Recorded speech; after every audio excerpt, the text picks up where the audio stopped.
La majorité des Africains sont aujourd'hui chrétiens et musulmans parce que les Européens chrétiens et les Arabes musulmans sont venus faire la guerre en Afrique et ont gagné. Si c'était la Chine qui avait fait gagner la guerre en Afrique, la majorité des Africains seraient aujourd'hui bouddhistes et fiers de l'être.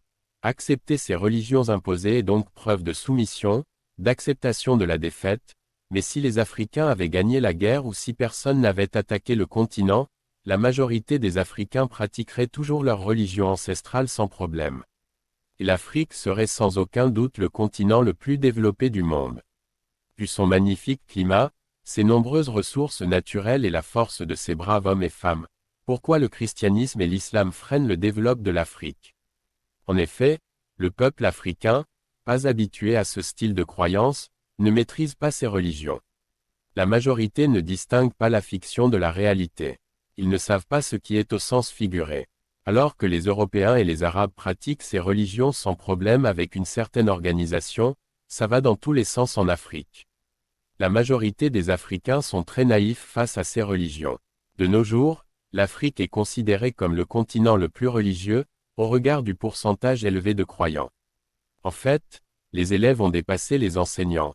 Voici la preuve de la naïveté de l'Afrique. L'Afrique est le seul continent où on trouve plus d'églises et mosquées que d'écoles et d'entreprises.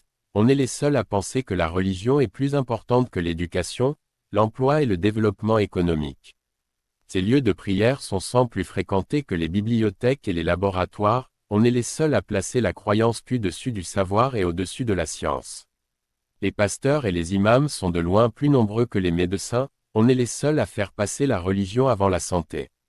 Les Africains sont encore les seuls à faire passer la religion avant l'agriculture. Quand les Arabes et les Européens ont un problème, ils trouvent une solution et quand nous les Africains avons un problème, on laisse à Dieu. On est les seuls à abandonner nos problèmes à Dieu.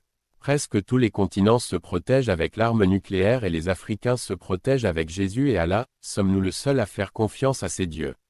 Bref, en observant, en échangeant avec la population, on se rend rapidement compte que la religion passe avant tout sur le continent. Cette naïveté constitue le principal frein au développement de l'Afrique. Il est un exemple au monde d'un pays qui s'est développé non pas grâce à l'industrialisation, mais grâce à la religion et aux prières. À quoi servira de penser comment l'Afrique va se développer avec des gens aliénés et bornés qui ne pensent qu'au paradis? Qui pensent que le bonheur c'est au paradis romain juif? Arabo-musulman. Ça serait une perte de temps. C'est comme ne pas faire la vidange d'un véhicule et se plaindre de l'état du moteur. L'Africain conscient et soucieux du développement de l'Afrique doit faire paix avec son passé et chercher à connaître la religion de ses ancêtres. Et non, il ne s'agit pas de sorcellerie. C'est toujours le manque de capacité à distinguer la fiction de la réalité qui peut pousser certains à croire que la spiritualité africaine c'est la sorcellerie.